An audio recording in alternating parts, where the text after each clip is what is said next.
The Adventures of Ellery Queen.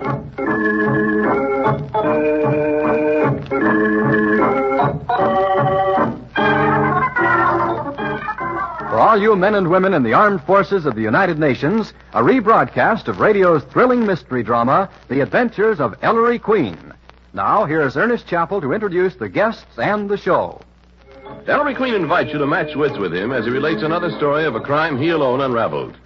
Before revealing the solution, he stops the play, gives you a chance to solve the mystery. Our guest armchair detectives for this evening are Miss Marjorie Lawrence, Metropolitan Opera star, and Mr. Beverly Kelly of the Ringling Brothers Barnum and Bailey combined shows. And now, Ellery Queen, master detective and your host for the next half hour. Thank you, Ernest Chappell, and good evening, ladies and gentlemen. Well, tonight we tell you the strange mystery of the ghost in the mountaintop cave. I call it The Adventure of Dead Man's Cavern.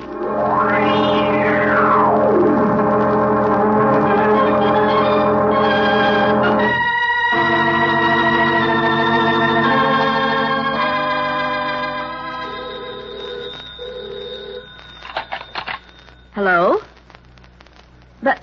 But Mr. Queen doesn't know anyone in Canoka, New York, operator. Canoka, New York. Give me that phone, Nicky. Why the excitement, Mr. Queen? Hello, operator. Ellery Queen. Put her on, please. Put her on. Hello, Grace? Ellery, how's the mastermind? It's grand to hear your voice, darling. Darling. What are you doing at your Adirondack Lodge, Grace? Stretching my soul. How'd you like to join me this weekend? It's a date. How about my gang, Dad, Veely, and my secretary? Well, Oh, really. sure, I'll have a lodge full anyway. Wait a minute, dear. I'll look up the train schedule. You bet, darling. I'll hold on. Ellery Queen, if you think I'm going to kick my heels around an Adirondack love nest while you and some shameless woman... Grace? Why, Nicky, she's Dr. Grace Grayson. Probably the most famous living woman physicist. An old friend. Oh? How old? About 50, Nicky. Oh. Ellery, Yes? there's a 9:45 out of Grand Central Saturday morning. I'll pick you and your folks up at Canoka Station. Well, it ought to be fun. Grace, I don't like that laugh. What have you got up your sleeve? Oh, fiends. The fact is you can help catch a murderer this weekend. I thought so. Who is he? A gentleman known as the Strangler. A strangler. That sounds grim. How many people has he killed? 29 at last report. Well, see you Saturday.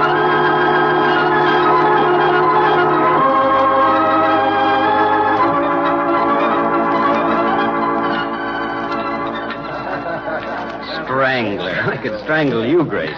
Stringing me along about catching a murderer who's been dead over 100 years.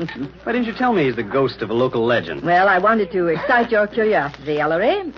Refill Inspector Queen. Don't mind if I do, Dr. Grayson. I'm getting plastered on this mountain there. So you got a ghost up here, huh, Doc? Lives in a cave near this lodge, you said? Yes, called Dead Man's Cavern. Your three other guests seem mighty interested in that haunted cave, Grace. Mr. and Mrs. Gabriel and Ernest Withers? Well, I suppose I ought to warn you. Hector Gabriel and Ernest Withers are supernaturalists, spend their lives running down ghosts. Uh-oh. Here they come. Going to join us on the porch, gentlemen? Oh, Gabriel, you're a gullible idiot. The way you were taken in by that ectoplasm trick in Seattle. Well, you would have been fooled, too, Withers. Oh, really? Remember how I exposed that crowd of fake mediums in Nashville, Gabriel? But you were ready to tell the whole world. You annoy me. Sit down, boys. Oh, Now, that's the way it's been with those two for 20 years, Ellery. Friendly enemies. Mr. Gabriel, I'm told you have the largest and most valuable library of psychic works in the world. Yes, indeed, Mr. Queen. Withers? Lucky dog. You've got books I'd give my right arm for. Dr. Grayson tells us you two gentlemen are up here to investigate that haunted cave, Mr. Withers. That's right, Inspector. We're going to conduct a scientific experiment. Now, see here, Hector Gabriel. I'll let you and Withers turn my lodge into a psychic laboratory, but don't drag the respectable name of science into it. Are there actually psychic manifestations, Grace? Oh, Lord, some lug in 1840 began strangling people in that cave, and ever since then, they've... What's that? Sounds like a wolf or something. Listen. Why, that's the moan, Gabriel, the ghost sound. Now someone's screaming. That's no ghost. Sounds like my wife. Told her Miss Porter took a walk in the woods and... Here they come, running. Why, Mrs. Gabriel. Hold it, dearest. Oh, Mr. There. Nicky, what happened? We were walking in the woods, Inspector, when that ghastly moaning started from the direction of that cave. Mrs. Gabriel got frightened. Hector, please.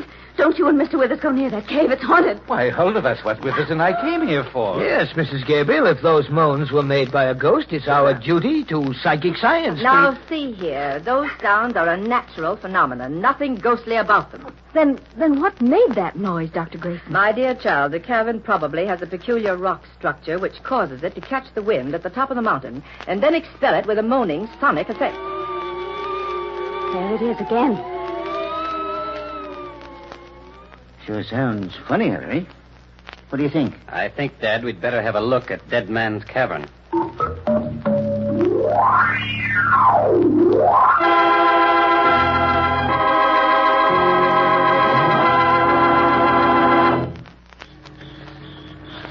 Grace, must we go through these woods to get to the cave? Yes, Ellery. No way of going around it. Sheer cliff on either side. I wonder why the moan stopped, Withers. Exasperating, Gabriel. Hold it, everybody. Someone coming.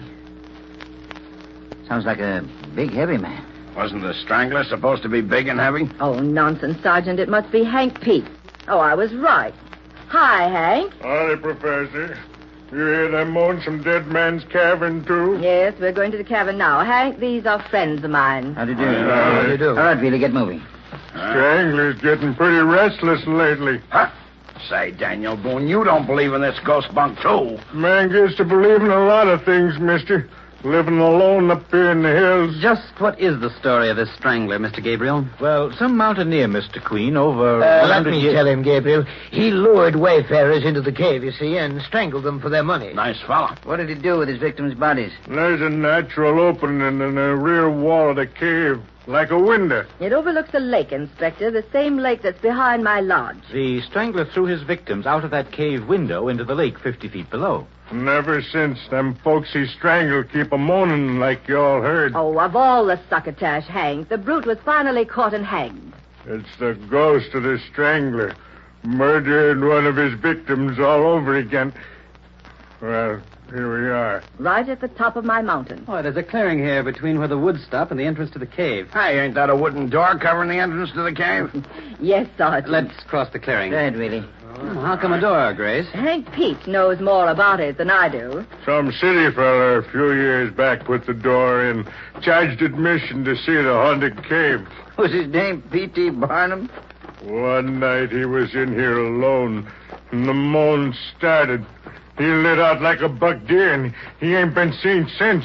Good stout door. Let's go in. I think I'll stick right here by the entrance. Sergeant, you'd never make a physicist. Or a psychic research worker either. Interesting cavern, eh, Mr. Queen? Yes, Mr. Gabriel, from what I can see of it in this gloom. Solid rock.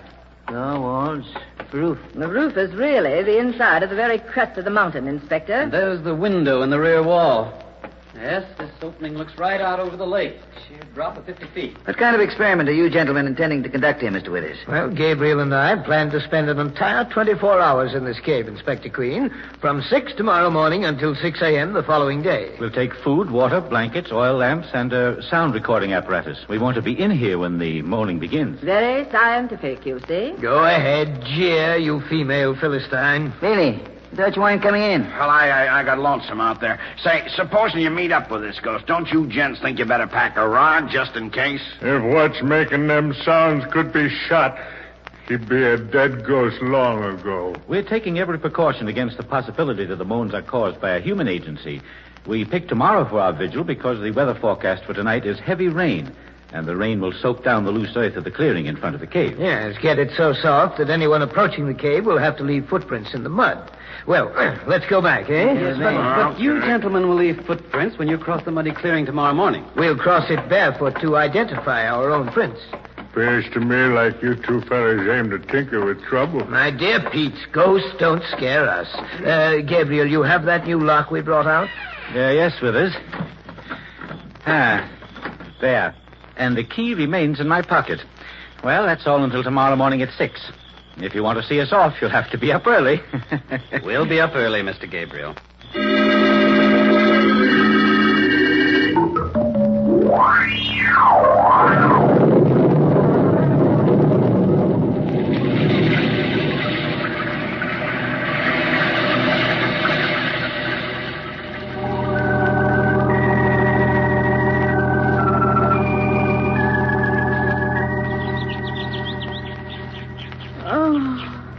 Gosh, I'm sleepy, Ellery. Mrs. Gabriel and I had to double up last night, and she moaned all night long. Are the others following us? All except Hector Gabriel. I wonder where Gabriel is. He bunked with me last night, but when I woke up this morning, he was already gone. He must be waiting for us at the cave. Well, look, Ellery. Is that the old woodsman Dr. Grayson mentioned last night? Hank Peets? Oh, yes. Morning, Hank. Queen. Up early to see Mr. Gabriel and Mr. Withers start there watching the cave? Mr. Queen, I just been over to the clearing at the edge of the woods. Somebody's in that cave. What? Cave door is open. What's that, Hank? Cave door open? Why, it can't be. Gabriel and I put a new lock on it yesterday, and he has the only key. Come see for yourselves. It must be your husband, Mrs. Gabriel. Well, I don't understand it, Sergeant. But weren't Mr. Gabriel and Mr. Withers to go into the cave together? Yes, we were. Keep your shade on, Mr. Withers. Take a look. The prints of a small man's bare feet. And they go perfectly straight across the mud of the clearing to the cave door. Just one set of prints. Ingoing. Why, he's tricked me. His word of honor we'd go in together. His word of honor. I'm sure Hector wouldn't do anything dishonorable, Mr. Withers. Well, these are his footprints, aren't they? There couldn't be anyone else's here. They're so small. Cheat. Mr. Withers, you're a dreadful man. Oh, it's probably a joke. Hector Gabriel! Mr. Gabriel! Hey, Mr. Gabriel! Hector! Why don't you answer? Something's wrong. Dad, I'm crossing this clearing alone. Now, the two are to keep out of the way of Gabriel's footprints. If you have to follow me, the two are too. Right, son.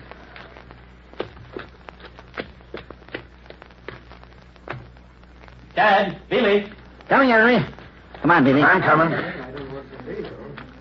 Something wrong, son? What is it, Maestro? Look. Gabriel. On the cave floor. With all the supplies around him. Dead. Dead about an hour, I'd say. Since 5 a.m. Face contorted by a horrible fear. And no wonder. Look at his neck. He's been strangled.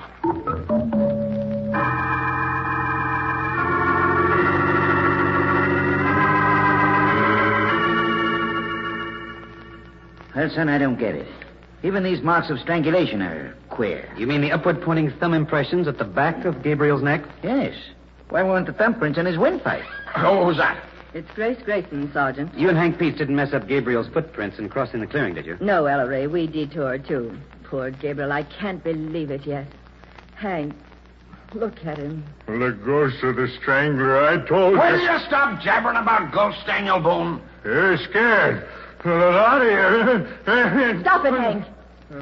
What are we going to do? Poor Holder's in a state of collapse. Nicky's trying frantically to calm her down, and that man with us hasn't uttered a word since this happened. Who did it? Come outside. I want to show you something. What is it, son?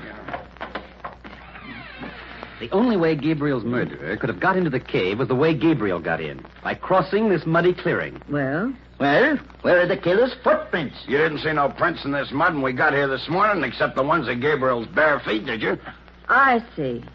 Obviously, the strangler entered the cave some other way. How, Grace? The only other opening into the cave is that natural window in the rear wall, which overlooks the lake. That opening is 50 feet above the lake at the top of a sheer cliff. The roof of the cave. Not a rope down. We've been up there. It's covered with smooth mud. And no human foot ever stepped on it. And at the sides of the cave, it's sheer precipice, too. Oh, well, of course. The killer came here during the rain, which wiped out his prints. Lay in wait for Gabriel, who came when the rain had stopped. What happened to the prints the killer made leaving? That's not the important point, Dad. The killer couldn't have got into the cave before Gabriel, Grace. The door was locked with a new lock, and only Gabriel had the key, which is still on his person. Then the killer used a grappling iron at the end of a strong line. You mean throw a line up from the lake, Grace? Yes. Someone stood in a boat on the lake below and threw up a grappling iron which corked the window. Guess again, Dr. Grayson. An iron would have left scratch marks on the sill of the rocky opening. And there ain't no scratch mark. Then how do you explain it? You're wasting your time. Ghosts don't need grappling irons. And they don't leave footprints. Yes, Grace. Remarkable as it seems, it looks as if Hank Peets is right. In the setup, Hector Gabriel could only have been strangled by a ghost.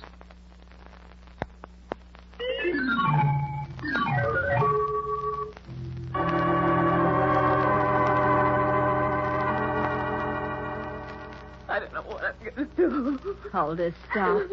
You've been crying a whole day and night. But they took Hector away, Nicky. Why don't they let me go? I don't want to stay here. What's the inspector up to? Keeps telephoning. What's going on, Ellery? I don't know, Grace. I'm still grappling with the problem of the strangler ghost. the moans from the cave again. Oh, don't be silly, Nicky. It's the wind. The wind, is it? It's the ghost. The ghost who strangled Hector. They can't keep us all here to be murdered. I'm going. Where are you going, Mrs. Gabriel? Oh, Dad. Billy, shut that door and set your back against it. Right, Inspector. Ghosts, huh? Miss Gabriel, did I hear you say you were going somewhere? Yes, Inspector. Home. And you can't stop me. Miss Gabriel, I've done a lot of investigating by phone in the past 24 hours. One of the things I've discovered is that your husband was a rich man. Hector, I suppose so, but... What is it, Dad? I've had Gabriel's will checked, Ellery. He leaves nearly his entire estate, worth a couple of $1 million, to his wife, Huldah. You mean you think I killed Hector? Your husband was almost 20 years older than you, Mrs. Gabriel. Oh. Yes, it's quite possible. Why, you're crazy. Next thing we know, you'll be accusing me of strangling Gabriel. Exactly what I had in mind, Mr. Withers. Wait, what do you mean, Inspector? You and Gabriel were at each other's throats for over 20 years, Withers. Enemies. Why, we were friendly enemies. Also, he owned something you wanted bad, Mr. Withers. Gabriel's Library, the most valuable collection of books on psychic phenomena in the world. Right, son. One of the things I found out in the past 24 hours is that Gabriel willed his psychic library to Ernest Withers. But that's so absurd, Inspector, to kill a man for possession of some books. You think so, Dr. Grayson? Maybe you'll agree that your motive was stronger. My motive? To kill Hector Gabriel? Dad, Grace involved with Gabriel. She was his first wife. Gabriel's first wife? Did you know that, Ellery? No, I didn't, Nicky. Grace. Surely you're joking, Inspector. Depends on your sense of humor, Dr. Grayson. Fact is, Hector Gabriel ditched you to marry Huldah. And you know what they say about a woman scorned. So you think I killed Hector out of revenge for having thrown me over? I can see your point, Inspector. Only I didn't. It's not any one of us. It was the ghost, I tell you. The ghost! Ah, that ghost story is a lot of camouflage. Yes. One of you three strangled Gabriel in that cave. Only question is, which one? Now, who would that be? Billy, see what it is. Right, Inspector. No, please don't open it. Oh, it's just old Hank, the woodsman. What do you want, Pete? Thought you'd want to know. We'd want to know what, Hank? Right at the edge of the woods where you enter the trail from here, just a couple of yards from the lodge, there's a lot of loose stones. Them stones were slippery from the rain. Well? Alongside them slippery stones is a couple small juniper bushes. They've been smashed flat. I figure as how this fella Gabriel slipped on them stones on his way to the cave yesterday morning and fell under them junipers. Hey, that's a help, that is. It certainly is, Sergeant. In fact, it clears up the mystery. What do you mean, son? I mean, Dad, that now I know the identity of the ghost of Dead Man's Cavern.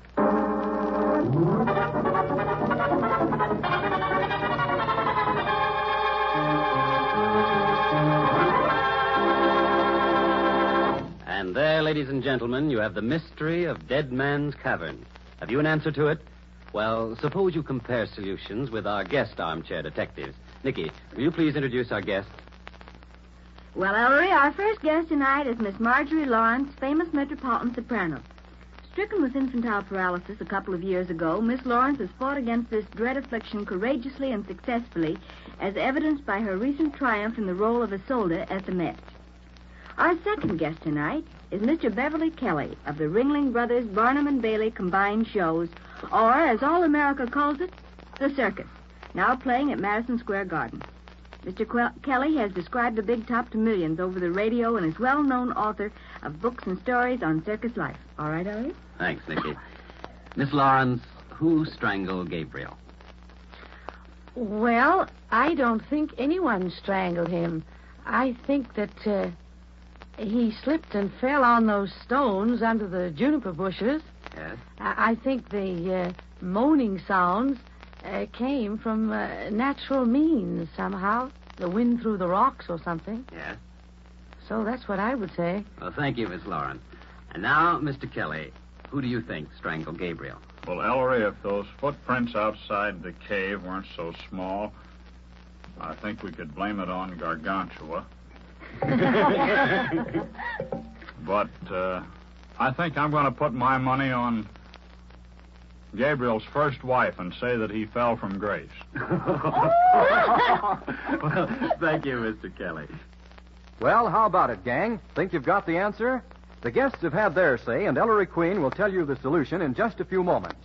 So, to give you a little time to talk it over and make your guesses, here's music by Frank Duval and his orchestra. Soliloquy.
Now, first, let's lay the ghost.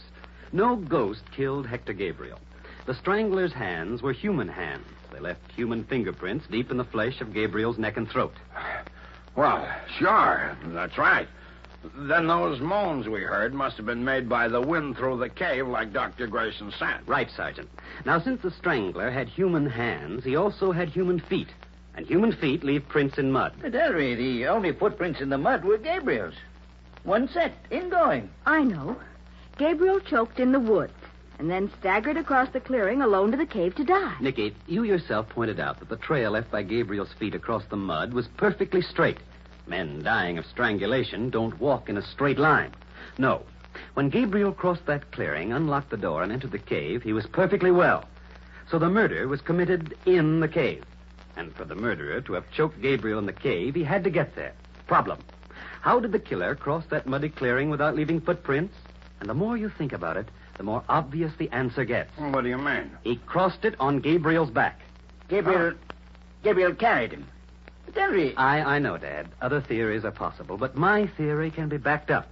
What was the exact position of the strangler's thumbs on Gabriel's neck?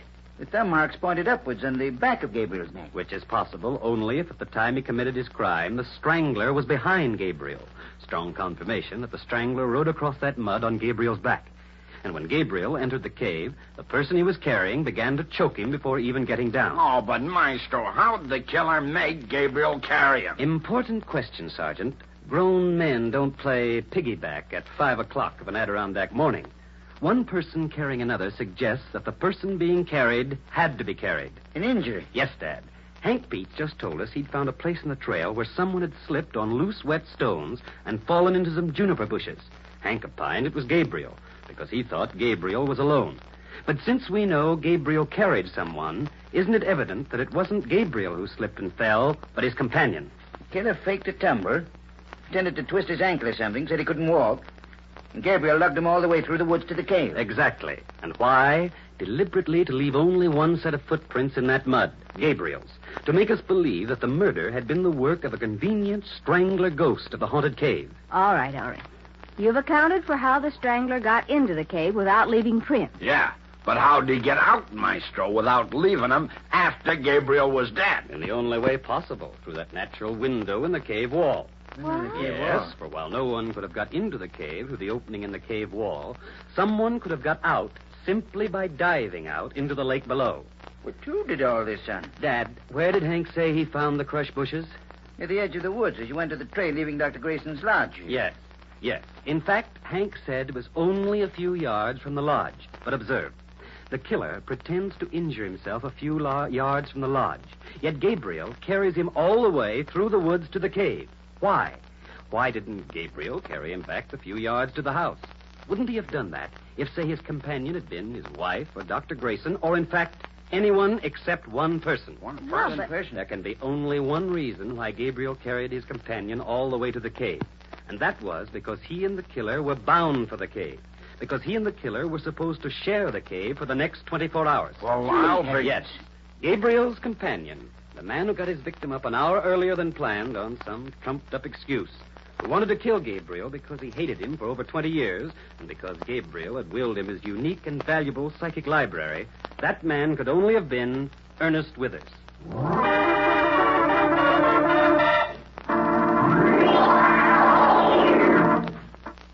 And there you have the solution to the mystery. How did you GI detectives do? Did you have the right answer?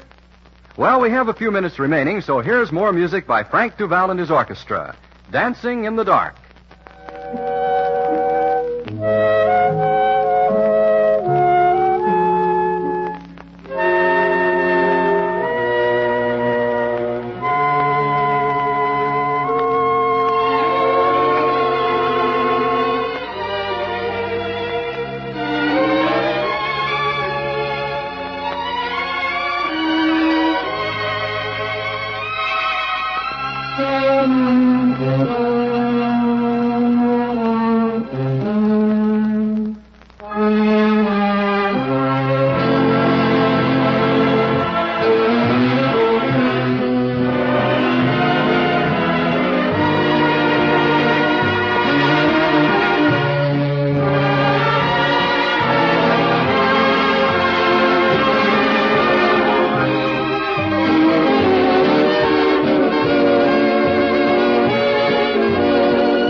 This is the Armed Forces Radio Service.